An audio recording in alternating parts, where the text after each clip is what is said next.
Hi, welcome back to the Political Beat at lfpress.com. I'm Pat, and this is Chip. We cover City Hall for the Free Press and lfpress.com. And Chip, you are back after a hiatus last week. Yes, I was on assignment. Right. Out of town. Why don't you tell the viewers what you said to me after you watched the video? Well, I thought it was particularly well done. I thought my position here as your number 2 man was at risk, because I thought that Randy Richmond, who sat in this very chair, brought a certain cerebral quality to this program that's been sorely lacking. So, well done. Oh, I remember you saying that I was talking too much. Well, you did talk too much, but I mean, when he was allowed to speak, it was rare insight, and it was gold, solid gold. And speaking about gold, I'm so glad that you still had the gold here, even though I wasn't. Right, but they call that a segue. That's pretty shameless. But in the media, don't they, Morris? They call that a segue? Yes. A few months ago, you said I wasn't talking enough. And so now you're saying I was talking too much. Yes, so, I'm never happy. Yeah, I'm your meal ticket, and you're just stomping all over me. So you were on assignment, very interesting story, and you can read it at lfpress.com/Fontana. And I thought it was an interesting description, the third of the mayor's legal trifecta. So go ahead and walk us through. Well, he had his issues with respect to his charity. He went to court for that to try to keep the charitable status. So the federal taxman wanted to remove it, and in fact succeeded in removing it, notwithstanding the legal challenge by Mr. Fontana. So that was the first part of the legal trifecta, down and lost. The second part of this is the dealings he had with an engineer in town named Tony Baxa, and who argued that Joe owed him about $100,000 for some work and some consulting work he did back in 2008, I think it was, 2009. And in fact, unable to get the money, he sued Joe Fontana and his partners, but was focusing in on Joe, basically. It was a very interesting case, and in fact, Tony Baxa spoke to the Free Press briefly and indicated what the basis of his beef was. Joe was the major player to assure the financing. He said, you don't have to worry about nothing. I am the man who's taking care of the financing. Focus just on the technical issues. The company, I find out later that the company did not have any money, but at no point Joe told me that the company doesn't have any money. He assured me until the last moment, money is coming, we're going to do the project, you just keep going. At any rate, the decision has been reserved. It went 3 days trial in Milton. The decision is reserved, and we should have it any day now.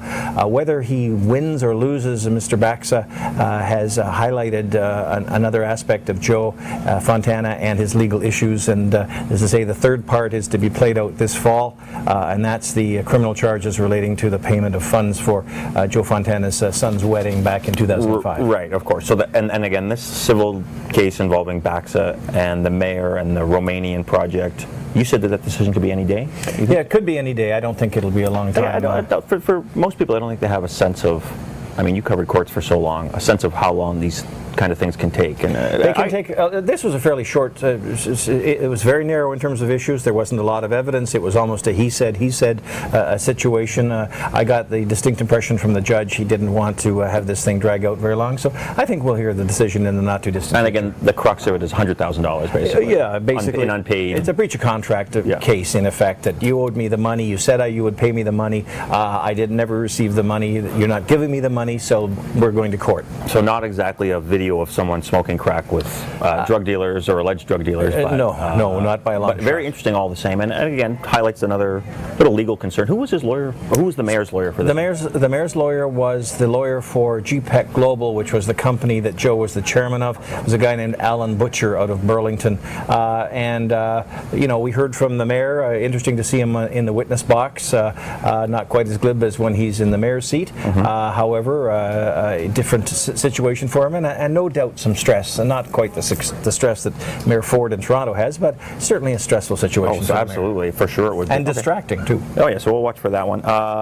Issue that was up at City Hall, he was back at this debate too, was about job creation, and it was interesting. There were these 5 projects that were sort of brought from community input and have been brought forward to the politicians as these are our 5 priority sort of economic prosperity projects, and the first one of them was brought forward really bearing fruit this week, and it's $100,000, pretty small, 100 G's going to 2 separate employment agencies to help job match. Basically, you're out of work, they'll help you find work that suits your skill set. They're hoping that they can translate this $100,000 into 2,700 people finding work. I guess we'll see how that goes. It's a pilot project for a year.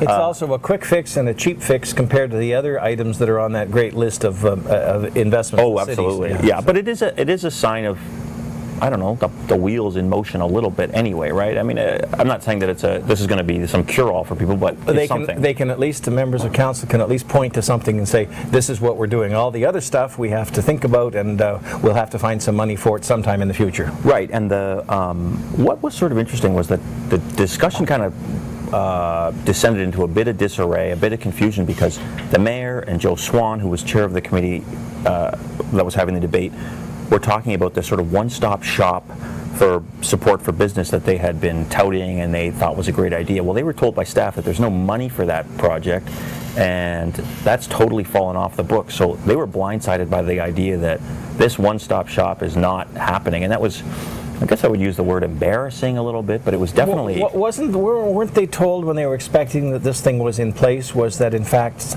money cut at the budget was responsible for this thing not coming forward? Right, exactly. Well, these were the same members of council that cut the budget. So. Yeah, and I think what they were surprised by was that it wasn't on the radar anymore for staff. I'm not sure what staff's supposed to do if there's no money. No money, what are you going to do? But sure. They were really surprised by it and actually sort of scolded staff a little bit over it, but I would use the word embarrassing. Like, it was sort of a farcical kind of exchange, right, where they were figuring out that this thing that they were touting, the two of them were touting, was not happening. Question here is, where's the leadership?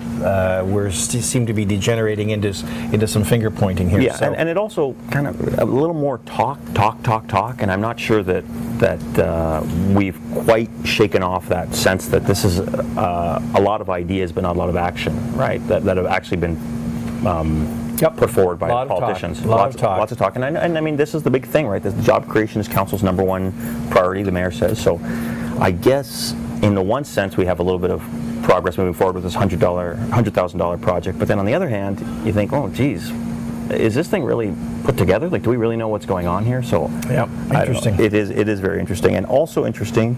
Meanwhile, our unemployment rate is at 9.9%. 9.9%, yeah, which is pretty startling. Yes, it is. It's not good. Sad. So, okay, now some people have thought that this could be something of a cure-all for some of the problems. I don't see it that way, but a casino coming to the city, potentially at Western Fair.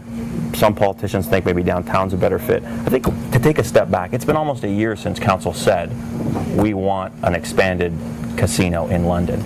It seems that there are people who are still maybe didn't realize that, like citizens who didn't realize that, or are still pretty perturbed by the idea. What do you think about, a 50% increase in the number of slot machines we have, and then adding these live games, like live table games like blackjack? And oh well, I'm not a gambler. Yeah, I have some issues with that. I think it's sort of a false hope when you pin a lot of hopes on gambling. It's not a real positive thing for a community. I don't believe. There's a lot of downside to it. Yes, there are people that seem to think that this yin-yang between Western Fair and downtown has arisen yet again. I mean, where are you going to put this? I mean, one would think logically the casino would logically go at Western Fair. They already have some expertise, staff, knowledge about gambling issues through the slots, for instance. But this harkens back to an earlier day when they were talking about the IMAX Theater. Which was what, like 93? Late 90s. Mayor Haskett was here at the time, and in fact, they were talking about this entertainment thing, this glittering jewel. Where should it be? Some people thought it should be downtown. Others thought it should be at the Western Fair, which is trying to become an entertainment center, not just a horse racing center, not just the annual fair. Right. Notwithstanding the fact it's still technically an agricultural society for tax purposes, but notwithstanding this pull and push between downtown and Western Fair, quite frankly, the parking's better at Western Fair. It seems a more logical place to put it. And like you said, they have the experience. They have the expertise. With the OLG, and a private sector group is going to take this thing over. And yeah, it seems to make sense to let it be there. So at the last minute now, it is sort of trotted out as something for downtown. I just don't get that. Sorry. Yeah, I don't get it either. But I also don't think, like some people think, oh, this is like maybe a bit of a tourist draw. It's not going to be a tourist draw of any kind. There's going to be several of these facilities. I don't see people driving from very far to get here. I mean, Windsor's got one already, right? I don't necessarily see that being a real boost that way. No, and it's just something. to pin hopes for jobs in the future of the city on a casino, it's just... Well, I don't know that anybody's doing that, but I also don't think you can say no to it, because if you say no, then it goes to St. Thomas, and then any sort of people in London that would be going here, and you get the hosting fee, so you get a few million from this facility into City Hall's coffers. All of a sudden, that goes to Well, if it goes to St. Thomas, we might get 25% luckier. Oh, that's true. You never know. I didn't think of it that Possibility. way. But I'm not opposed to a casino. Like, it's not a big issue for me. You gotta I think it's one of those situations where you gotta mind your own affairs, right? You gotta police yourself. My Methodist background is probably... You never gamble, ever? I gambled once. I went, and my brother-in-law took me to the Windsor Casino. He was picking up some tickets or some chits or something for his wife for a gift, because they live in the area. And I took $20 and we went into the slot machines, and it went very fast. And I said to my brother-in-law after that, I said, you know what, Kevin, I would have had more fun taking that $20 bill and just putting it in the Detroit River and watching it float away. Yeah, I'm the same way with gambling, but it is a pit that you can fall into, or some people can fall into anyway, and you can't get out of it. So all we need is another temptation out there. Yeah, that's right. Thank you for joining us this week, and on behalf of Chip, I'll say we'll see you next time here at lfpress.com. Sign off? Perfect.